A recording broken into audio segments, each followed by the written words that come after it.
Hi guys, welcome back to Indian skate noob और happy independence day. आज वैसे tutorial आने वाला था पर ट्यूटोरियल मैंने कल शिफ्ट कर दिया है। मुझे लगा आज आज़ादी का दिन है तो मैं ऐसी कुछ चीज़ों की बात कर लूँ जिससे एक इंडियन स्केटर को आज़ादी चाहिए और मिलनी चाहिए। तो आज हम लोग ऐसी 7 चीज़ें देखेंगे जिससे इंडियन स्केटर को मेरे हिसाब से आज़ादी चाहिए। कोई भी नॉर्मल एवरेज इंडियन स्केटर है, स्पेशली अगर नॉर्थ इंडिया में दिल्ली साइड पे है तो। सबसे पहली चीज़ जो है वो है रेकलेस ड्राइविंग। अगर तुम रोड्स पे निकलते हो तो बस मोटराइज व्हीकल्स ने अपना पूरा कंट्रोल जमा रखा है। और खासकर नॉर्थ इंडिया साइड में ऐसे बहुत ज़्यादा ड्राइवर्स हैं, दिल्ली में स्पेशली, जो बहुत रेकलेसली गाड़ी चलाते हैं। मतलब उनको परवाह ही नहीं है कि कौन है सड़क पे, रिक्शे वाला है, स्केटर है, साइकिलिस्ट है, क्या है, बस उनको गाड़ी भगानी है। मतलब नॉर्मल सड़कों पे 70 80 90 की स्पीड पर भगा रहे होते हैं गाड़ी। तो वो बहुत डेंजरस है एक नॉर्मल स्केटर के लिए, एक अर्बन स्केटर के लिए। क्योंकि अगर तुम सड़क पे निकले हो और कोई 80 की स्पीड पे गाड़ी भगा के आ रहा है और तुम्हारी गलती ना भी हो, अगर वो तुम्हें टच भी कर दे तो बहुत दिक्कत है। तो इस चीज़ से आज़ादी होनी चाहिए। प्लीज़ तमीज़ में गाड़ी चलाओ। दूसरा पॉइंट इसी से रिलेटेड है, ट्रैफिक रूल्स जो लोग वायलेट करते हैं उन लोगों से आज़ादी होनी चाहिए। क्योंकि कितनी बार होता है, मैंने खुद नोटिस किया है कि तुम सही चल रहे हो, मैं सही चल रहा हूँ रोड पे, सही डायरेक्शन में जा रहा हूँ, मैं टर्न लेता हूँ और कोई मतलब दिमाग खराब बच्चा या कोई बेवकूफ़ इंसान उल्टा आ रहा होता है रोड पे, मतलब रॉन्ग साइड आ रहा है। तो वो बहुत डेंजरस है ना, क्योंकि मतलब उसके लिए तो डेंजरस है ही, मेरे लिए बहुत डेंजरस है क्योंकि मैं तो स्केट्स पे हूँ। मतलब अगर मैं स्केट्स पे नहीं भी होता, पैदल भी हूँ, साइकिल पे भी हूँ, तो भी बहुत डेंजरस है क्योंकि तुम ट्रैफिक रूल एक तरह से वायलेट कर रहे हो। मैं स्केट पे होके रेड लाइट फॉलो करता हूँ, जबकि मेरा चलान नहीं कट सकता ऐसे। मतलब according to the traffic rules मेरा या साइकिलिस्ट का चलान ऐसे नहीं कटता, बहुत मुश्किल है। अगर होगा भी तो काफ़ी रेयर केसेस में चलान करता होगा। बट फिर भी जब मैं स्केट पे होके ट्रैफिक रूल्स फॉलो कर रहा हूँ, रेड लाइट फॉलो कर रहा हूँ, तो यार तुम लोग मोटराइज व्हीकल्स पे हो तो मैं रेड लाइट फॉलो कर लेनी चाहिए ना, क्योंकि बहुत डेंजरस है। अगर मैं अपनी ग्रीन लाइट पे निकल रहा हूँ स्केट पे और कोई खड़ा इंसान वहाँ से भगाते हुए उसकी रेड लाइट पे आ रहा है तो वो मेरे लिए काफ़ी डेंजरस है। तो इस चीज़ से आज़ादी मिलनी चाहिए। प्लीज़ जो भी ये देख रहे हैं, अगर तुम ट्रैफिक रूल्स वायलेट करते हो किसी भी तरीके से तो मत करो यार, क्योंकि खाली तुम नहीं हो सड़क पे, बहुत सारे लोग हैं और बहुत सारे वल्नरेबल लोग हैं जिनको शायद अभी सीख रहे हो स्केट्स चलाने, जो सड़क पे हों या फिर अभी नए नए आए हो सड़क पे, उनके लिए काफ़ी डेंजरस चीज़ है। तीसरी चीज़ है पॉट होल्स। सड़क पे इतने गड्ढे हैं, मतलब अगर तुम नॉर्मल स्केट्स लेके सड़क पे निकलते हो और तुमने इससे पहले इंडियन रोड्स पे स्केटिंग नहीं करी है तो तुम्हें बहुत सरप्राइज मिलने वाला है। क्योंकि गाड़ी पे तो कुछ फील ही नहीं होता है भाई। मतलब तुम्हें लगता है ना अगर कि गाड़ी पे गड्ढे फील हो रहे हैं, शॉक फील हो रहा है, तो एक बारी कभी साइकिल पे या स्केट्स पे निकलो, तब तुम्हें पता लगेगा कि असली छोटे छोटे पॉट होल्स भी इतना मैसिव शॉक देते हैं, इतना मैसिव मतलब कि झटका देते हैं और गिरा सकते हैं। ट्रिप करने के लिए इनफ है हल्के फुल्के पॉट होल्स भी, और सरप्राइजिंगली आ जाते हैं ना। मतलब तुमने कहीं कट लिया, एकदम से आ गए, बिल्कुल स्मूथ रोड है और बिल्कुल स्मूथ रोड के बीच में छोटा सा पॉट होल है, तुम्हें दिखा नहीं, वहां ट्रिप कर सकते हो। तो इस चीज़ से भी आज़ादी मिलनी चाहिए। हमारे आज़ादी को इतने साल हो गए हैं भाई साहब, अभी तक सड़कें ढंग से नहीं बनी है। और मैं किसी गवर्नमेंट को ब्लेम नहीं करना चाहता यहाँ पे, बट प्लीज़ जो भी इंचार्ज है, अगर तुम देख रहे हो वैसे तुम क्यों देख रहे होगे ये वीडियो, बट बाई चांस देख रहे हो और तुम्हारे हाथ में कुछ पावर है तो प्लीज़ यार सड़कों की हालत सुधारो। और हमें भी डिमांड सड़कें करनी चाहिए मेरे हिसाब से, बाकी सब चीज़ें सेकेंडरी हैं। जो चीज़ें बिल्कुल बेसिक हैं वो डिमांड करो अपने लीडर्स से। इस चीज़ से आज़ादी होनी चाहिए। फोर्थ पॉइंट भी इसी से रिलेटेड है कि सड़कें तो खराब हैं ही, और मतलब पॉट होल्स तो हैं ही सड़कों पे, और नॉर्मल सड़कों की कंडीशन इतनी खराब है कि मतलब स्मूथ सड़क पे चलते चलते भी एकदम से रफ सड़क आ जाती है।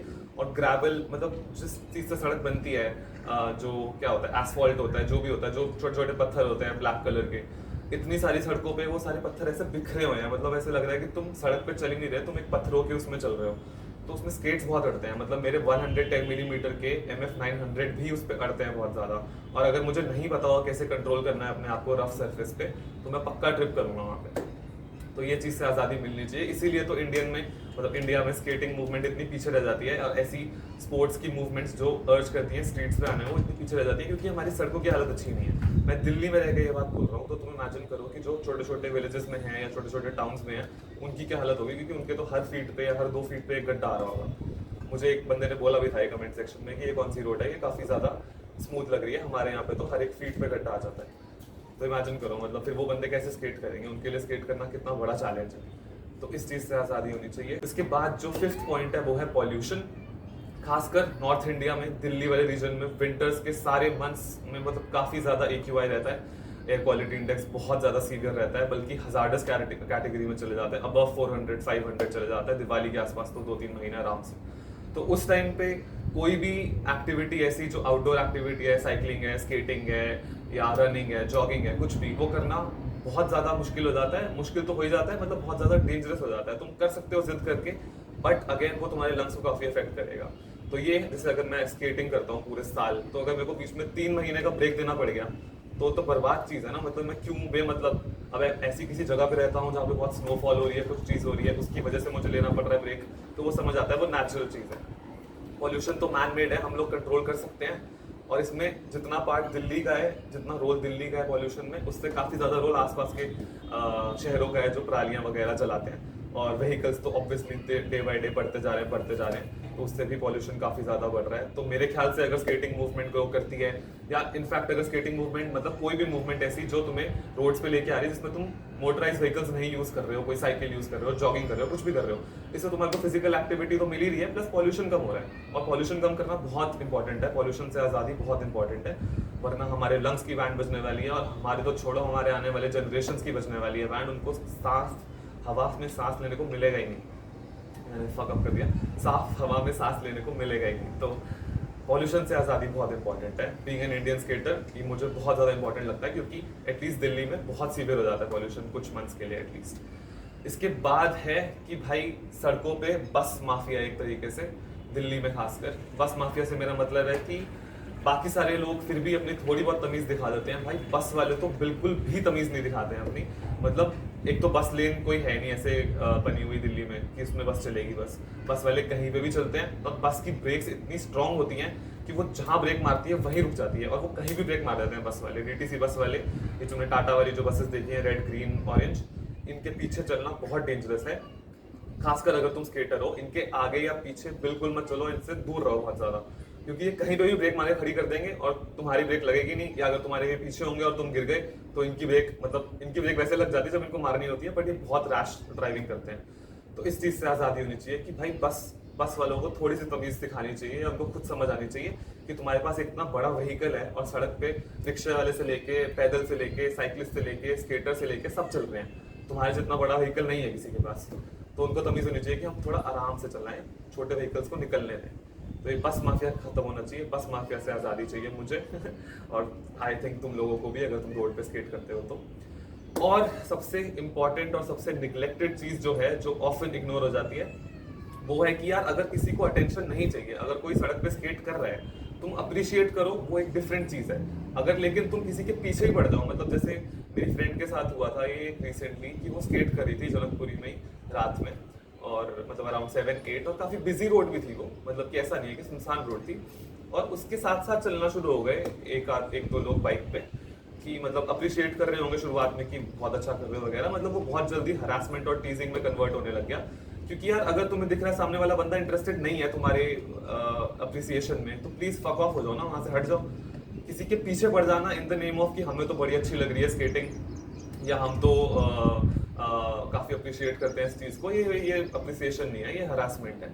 और ये आई थिंक क्या ये फैक्ट है कि ये लड़कियों के साथ ज्यादा होती है। तो प्लीज हमें इस चीज से आजादी चाहिए, ताकि more and more women skaters निकले इंडिया में और रोड्स पे निकले। अगर ऐसी चीजें होती रहेंगी तो विमेन स्केटर्स तो निकल ही नहीं सकती, उनको तो हमेशा ये डर लगा रहेगा कि ऐसे लोग हैं सड़कों पे और ऐसे लोग हैं सड़कों पे।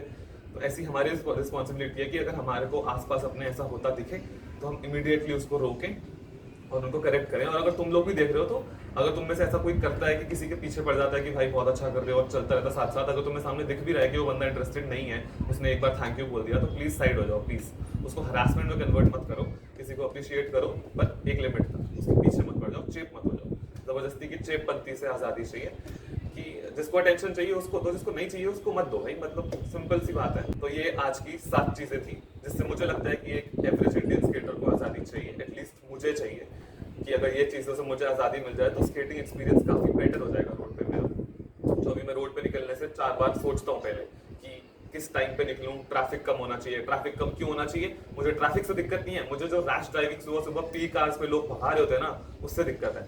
जो इधर उधर काट काट के भगा रहे होते हैं, उनको परवाह नहीं होती किसी की ठुके मरे, जो मर्जी हो, उनको बस पहुंचना है ऑफिस टाइम पे, उस चीज़ से आज़ादी चाहिए। तो अगर इन 7 चीज़ों से आज़ादी मिलती है तो आई थिंक इंडिया में स्केटिंग मूवमेंट ग्रो करने का चांस काफ़ी ज़्यादा है, क्योंकि ये 7 हिंड्रेंसेज हैं स्केटिंग मूवमेंट को जो रोक रही है ग्रो करने से। जो स्केटिंग मूवमेंट ही नहीं, जो मतलब किसी भी चीज़ से रोकती है, साइकिलिंग से भी और बाकी चीज़ों से भी, बट मैं स्केटिंग की बात करूँगा क्योंकि हमारा चैनल स्केटिंग का है। तो अगर इन 7 चीज़ों से आज़ादी हम ले पाते हैं तो काफ़ी ईजी हो जाएगा पाथ किसी भी ऐसे अर्बन स्पोर्ट का ग्रो करने का इंडिया में। और यही हम लोग चाहते हैं, यही इस चैनल का मोटिव है कि ऐसा स्पोर्ट इंडिया में स्केटिंग ग्रो करे, इनलाइन स्केटिंग ग्रो करे और लोग सड़कों पे निकले। तो आज के लिए बस यही था। अगली वीडियो में मिलते हैं, जो कि होपफुली कल आएगी ट्यूटोरियल वाली। तो अगर तुमने अभी तक सब्सक्राइब नहीं किया है तो कर लो। मेरे को ऐसा लगा आज एकदम से मैं बैठा था, मुझे लगा कि मुझे ये चीज़ बनानी चाहिए, क्योंकि मैं सोचता हूँ, मुझे लगता है कि इन चीज़ों से हमें आज़ादी चाहिए, तो मैंने बना दी।